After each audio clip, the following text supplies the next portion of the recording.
Балкан, потънал в кърви, лежи и пъшка, юнак с дълбока на гърди рана, юнак в младост и в сила мъжка.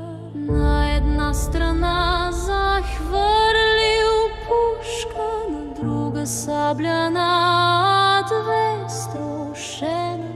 Очите мнеят, глава се люшка, уста проклинат цяла вселена.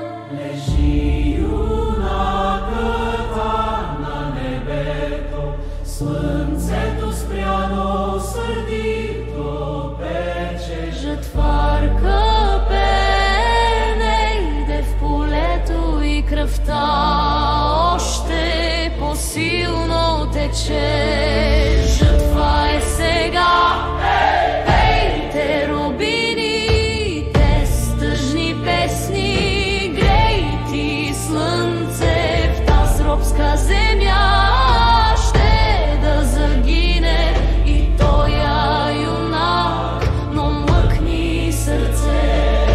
То, с който падне в бой за свобода,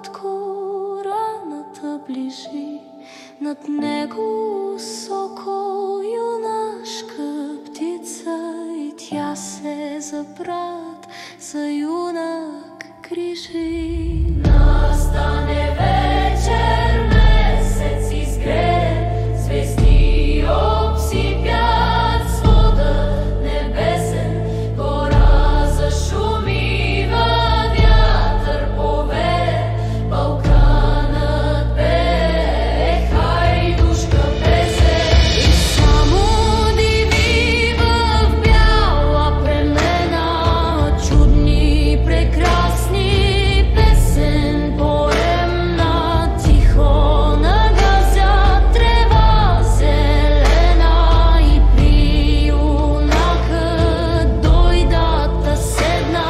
Една му с билки раната върже, друга го пръсне с вода студена, третя го в уста целуне бърже, и той я гледа мила зеснена.